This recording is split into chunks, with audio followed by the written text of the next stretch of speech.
So as you guys likely know, the Freedom Flotilla Coalition has been trying to break the siege in Gaza. They've sent a number of ships at this point. One had Greta Thunberg on board and other activists attempting to bring in basic aid and break that siege.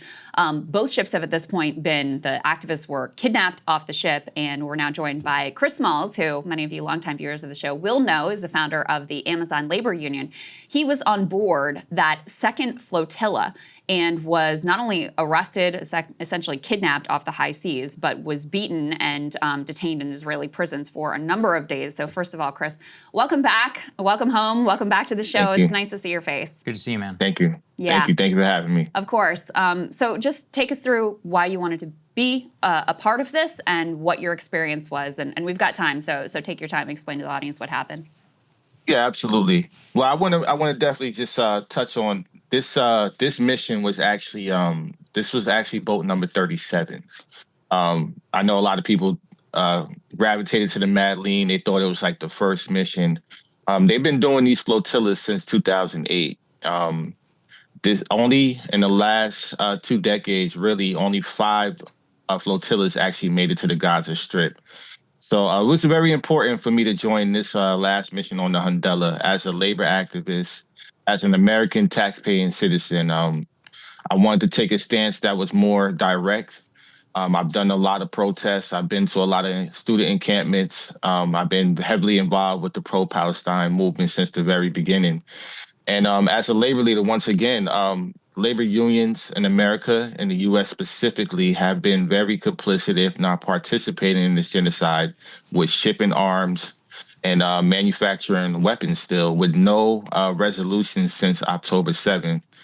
And once again, as a taxpaying citizen, we all need to be outraged of where our money is going. You know, the killing and slaughtering of 500,000 Palestinians in less than 2 years.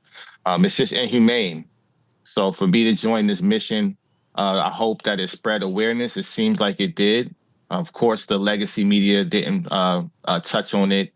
Certain politicians, you can name them, they didn't touch on it. But I'm hoping once again that the awareness that we have on the left and the awareness that we have in the community will get this story out there and also help push the narrative, like you said, to break the illegal siege that Israel has imposed for the last 2 decades. So, Chris, as you said, you're an American citizen. Describe your treatment after you're detained by the Israelis. Well, of course, I'm not just that. I'm a black man from America, and there's been a history there for a very long time.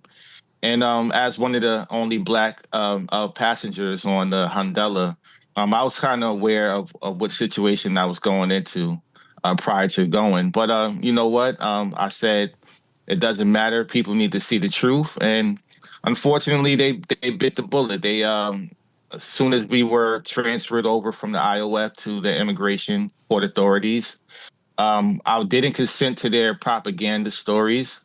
I put my hands up over my face to cover my face from the camera crews that they have. They had pretty much camera crews the entire time trying to film propaganda like they did with Greta Thunberg with the sandwiches and things like that.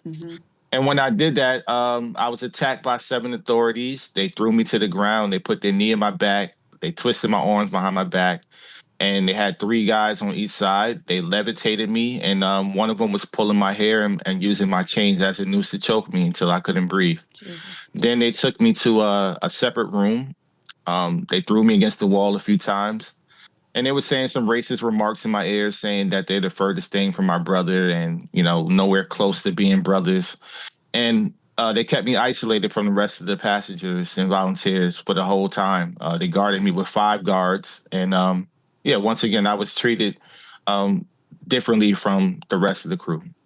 Were there any, while you were arrested and after you had been assaulted, were there any American politicians who intervened to try to get you back? Talk to us about because, you are an American citizen. You would think this would be something that this administration, that various politicians would care about. Did anyone speak out? Did anyone intervene on your behalf? No, not to my knowledge. I did, when I returned home, I did see that the only rep that really spoke out was Summer Lee and I believe Rashida Tlaib, of course, who I spoke to on the Hundella. on a live stream. But as far as the embassy, the U.S. embassy never showed up for us. I was one of 7 Americans. We were 1/3 of the crew, which was, that was unprecedented by itself to have so many Americans on board. The embassy didn't do anything. I spoke to the consulate while I was in custody. He promised that he was supposed to take care of my safety, but he failed at that. I was already assaulted by then. And every other embassy for all the other countries that was with us, they showed up in person and they made sure that their people got home. The U.S. did not. Wow. So nobody at the consulate, nothing was Absolutely ever. not. They did not assist you. Incredible. That's crazy. Chris, what was your goal? What was the goal of bringing in this aid? What did you have on board? And did the Israelis have any legal authority to intercept this ship? Yeah, so, we know we didn't have enough aid. The goal was never to deliver humanitarian aid. The goal is to break an illegal siege. The aid that we had was very minimum, but we had prosthetic parts, we had medical supplies, baby formula, baby diapers, women care products, and a whole bunch of hope and solidarity. We knew that we could never feed everybody in Gaza, but once again, to break the siege is what the message is about and the goal is about. And as far as Israel's jurisdiction on international waters, they have none. The ICJ ruled over a year ago with the case versus Israel and South Africa that humanitarian aid can continue to be delivered to the people of Gaza. They cannot block that in any way, whether it's land or sea. So we were in our legal right as civilians to deliver this humanitarian aid. In Israel, fake maritime blockade is not a real thing. They have no jurisdictions on international waters. This is why it's deemed a kidnapping. And Chris, just broadly, reflecting on your experience, what does it tell you about your own treatment and the silence from politicians here in America? Because we hear a lot about hostages held in Hamas, which is fine. Some of them were American citizens, and of course we should care about them. But you were effectively held hostage, by Israel, and you received no contact from anybody in our government. Well, once again, this is silence equals death, and that's exactly what our American government is showing us, is that they rather be complicit and participate in the genocide than actually stand on the right side of history. And it's not just the government; it's these labor unions who pass zero resolutions. It's these corporations like Amazon who invested $7.2 billion into the Nimbus project. They essentially are the Iron Dome. It's all of them. It's all these dots are connected. And, I hope the people paid attention to who they call their so-called progressive politicians. They were silent, completely silent. You can't tell me that that they didn't catch wind of what was going on, especially with me. As you know, Krystal and y'all been reporting on me for the last 5 years, ever since I was fired. I've been in major headlines. I've made every major publication in the country, in the world. So there's no excuse for why they've been silent, but the fact that they are complicit. And finally, Chris, I think a lot of people who see these images and are horrified, I think a lot of people struggle with what their moral responsibility is in this moment. How do you think about that question?